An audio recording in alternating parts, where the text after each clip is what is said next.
Bismillahirrahmanirrahim. Assalamualaikum warahmatullahi wabarakatuh. Selamat malam teman-teman. Kembali bersama saya di podcast horor sendirian, dan malam ini saya akan bercerita sebuah kisah yang ditulis dan dibagikan oleh Kak Siska di Twitter.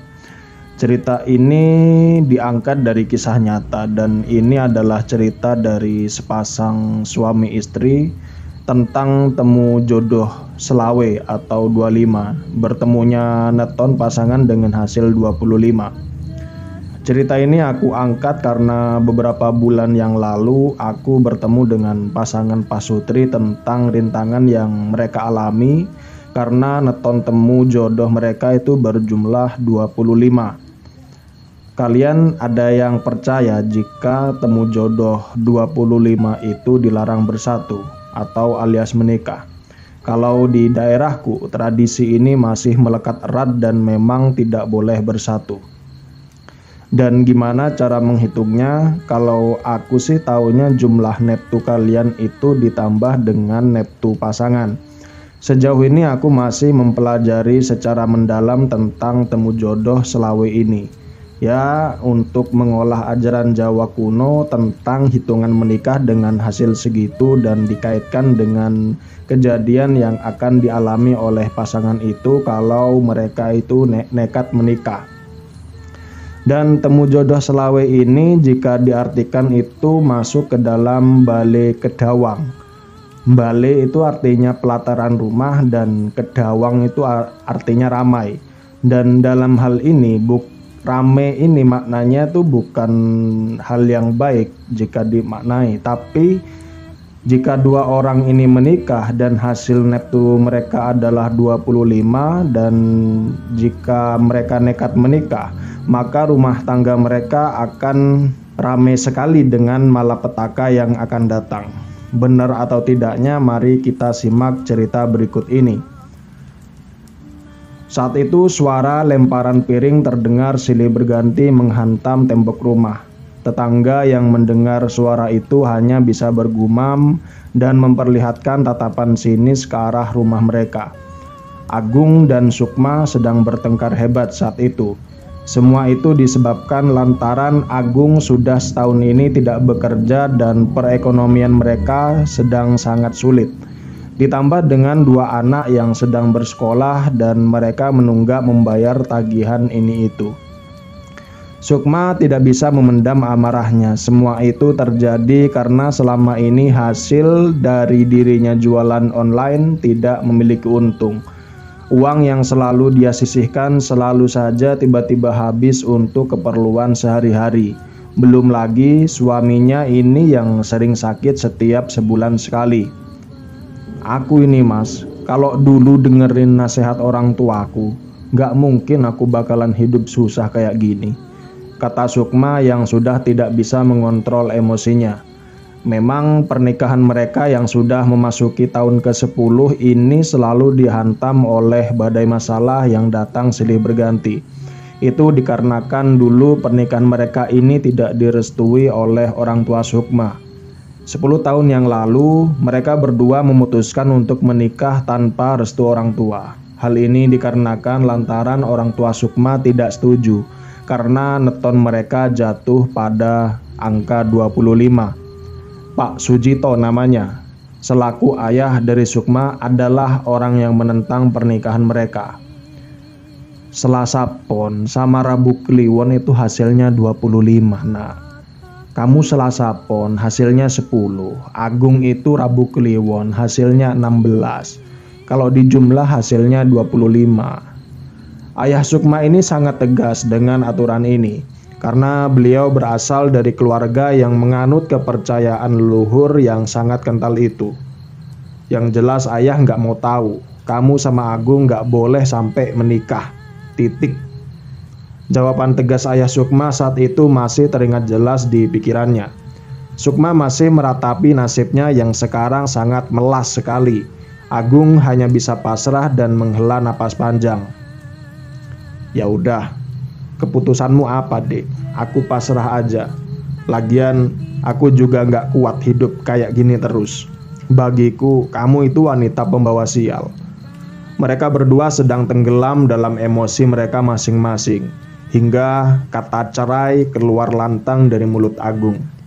Hingga saat itu mereka resmi bercerai, dan kemudian kapan hari itu mereka bercerita kepadaku. Loh, kok bisa? Kok bisa setelah mereka ini bercerai masih main bareng dan ketemu sama saya? Iya, mereka beralasan kalau mereka bercerai baik-baik dan tetap akan berhubungan baik demi anak-anak mereka. Banyak yang diceritakan Sukma kepadaku, antara percaya dan tidak percaya akan sebuah adat leluhur tentang temu jodoh 25 ini. Seperti saat kejadian di mana kejadian setelah menikah, Agung dan Sukma memilih untuk mengontrak di salah satu rumah kecil di tengah kota. Tidak ada perasaan yang aneh saat itu. Pagi saat Agung berangkat kerja, Sukma seperti biasa menyapu, membersihkan rumah, dan lain-lain. Ada suatu hal aneh terjadi. Saat hendak mengambil alat pel, Sukma melihat ada tetesan darah yang masih sangat segar. Sukma mengira dirinya ini sedang datang bulan dan tidak sengaja darahnya sampai jatuh. Namun ternyata saat diperiksa dia tidak datang bulan. Tanpa berpikir lama, Sukma langsung membersihkan darah itu menggunakan kain pel. Namun kejadian darah yang tiba-tiba ada dan menetes itu dia alami selama 1 bulan turut-turut. Hingga suatu malam dia bermimpi didatangi oleh sosok seorang nenek yang dia ini meminta beberapa sesembahan yang menurutnya aneh. Hal itu sempat dia bicarakan kepada Agung, tapi Agung bukanlah tipe laki-laki yang percaya dengan hal-hal seperti itu. Dia hanya merespon Sukma dengan senyuman dan guyonan biasa. Alah, kamu ini kok khawatir kayak ayahmu? Hal kayak gitu tuh jangan dianggap terlalu serius. Ya percaya tuh cuma ke Allah toh, kata Agung pelan. Tapi Sukma sudah merasakan firasat yang sangat berbeda setelah mimpi itu.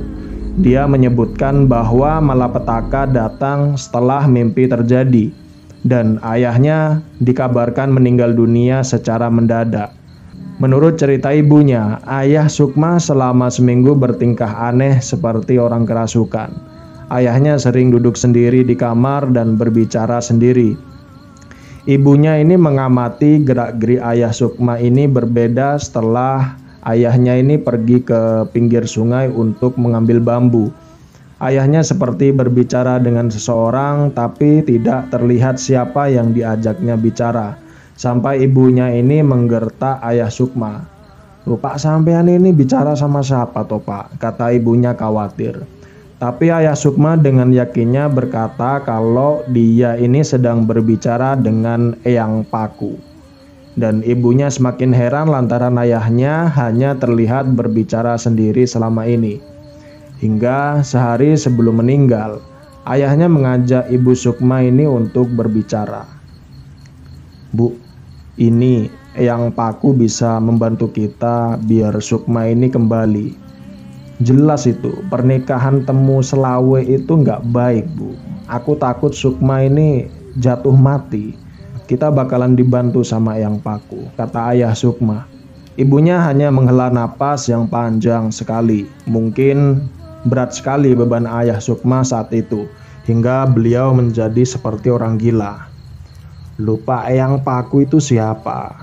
Ibu lo belum pernah ngeliat beliau selama ini. Coba sampean tunjukin Eyang Paku itu kayak gimana."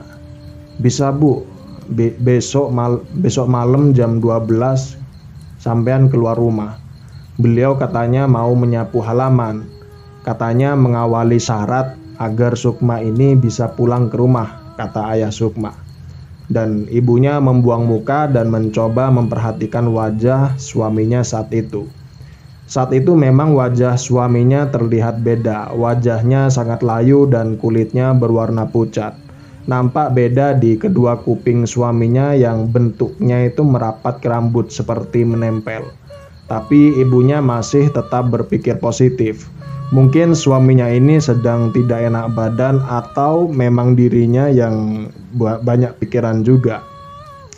Dan keesokan harinya setelah sholat subuh, ibunya ini melihat suaminya kedinginan dan sempat meminta untuk menyelimuti setebal mungkin. Ibunya mulai khawatir dan menelpon Sukma. Memang saat Sukma dan Agung memutuskan menikah tanpa restu ayahnya, Sukma ini masih berkomunikasi dengan sang ibu. Dan Sukma bukan anak yang cukup tega untuk meninggalkan orang tuanya tanpa kabar. Saat ibunya menelpon dan memberitahu kondisi sang ayah, tanpa pikir panjang Sukma datang pagi itu. Ayahnya sudah tidak sadar dan sekujur tubuhnya menjadi dingin. Sukma sudah mencoba memanggil dokter, namun kata dokter ayah Sukma terkena asam lambung. Hal itu masih menjadi sesuatu yang ganjil saja, soalnya kulit sang ayah ini semakin lama terlihat hitam lebam dan muncul bercak berwarna abu-abu. Kondisi tersebut terjadi sampai menjelang maghrib. Sang ayah sendirian di kamar. Ibu dan Sukma sedang sholat di ruang tengah. Setelah sholat, Sukma mendengar tawa kecil seperti seseorang yang sedang asik bercanda dengan temannya. Sukma mencoba diam sebentar dan mencari sumber suara itu. Namun, setelah sang ibu menoleh kepadanya, mereka berdua saling bertatapan dengan wajah yang heran. Pikiran mereka sama, suara tawa itu berasal dari kamar sang ayah. Mereka berdua lalu bergegas menuju kamar sang ayah dan pelan-pelan membuka pintu. Ibunya yang saat itu membuka pintu dan mereka melihat apa yang terjadi di dalam. Sukma yang berada di belakangnya hanya memegang pundak sang ibu dengan pelan. Ibunya melotot dan kaget lantaran sang ayah ini duduk dan di depan sang ayah terlihat seseorang yang juga duduk. Mereka saling berhadapan. Mata ibunya terbelalak saat sang suami menoleh kepadanya dengan kondisi yang menakutkan. Tampak lelaki tua yang duduk di depan sang ayah ini sedang menyuapi sesuatu. Sesuatu itulah yang membuat sang ibu menjerit.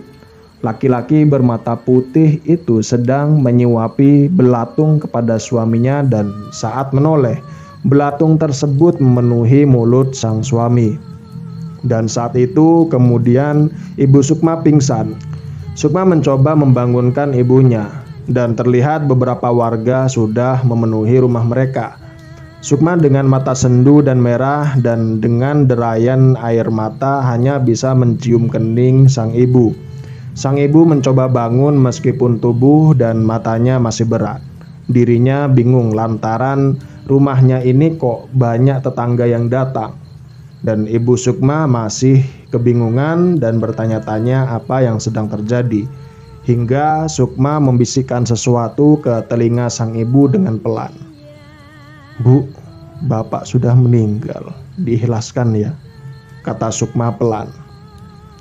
Seketika mata dari sang ibu mencari ayah Sukma. Kemudian air matanya pecah saat melihat seseorang yang sedang terbaring dan ditutup kain jarik berwarna coklat itu adalah sang ayah. Jeritan sang ibu tidak bisa ditahan lagi. Dan sejak kematian sang ayah, Sukma dan Agung sejak saat itu dilanda dengan beberapa kejadian yang membawa sial. Sukma ini sempat keguguran sampai 4 kali. Setelah itu, Agung yang awalnya bekerja dengan kondisi bagus dan dinilai sebagai karyawan yang baik sekali di kantornya itu, karirnya menjadi turun drastis sekali. Hingga suatu hari dirinya diberhentikan tanpa alasan yang jelas. Menurut mereka, sampai perceraian terjadi, perekonomian mereka ini buruk sekali. Agung mencoba melamar pekerjaan kemana-mana dan hasilnya selalu ditolak. Sedangkan Sukma, dia ini berjualan apapun tapi tidak menemui hasil. Sempat Agung berpikir apakah itu adalah dosa mereka atau dosa yang mereka tanggung karena melawan ayah Sukma dulu, atau bagaimana juga tidak tahu. Yang jelas selama itu hubungan mereka ini benar-benar diuji. Sampai datang titik terjenuh seorang Sukma dan Agung dengan keadaan yang selalu begitu saja.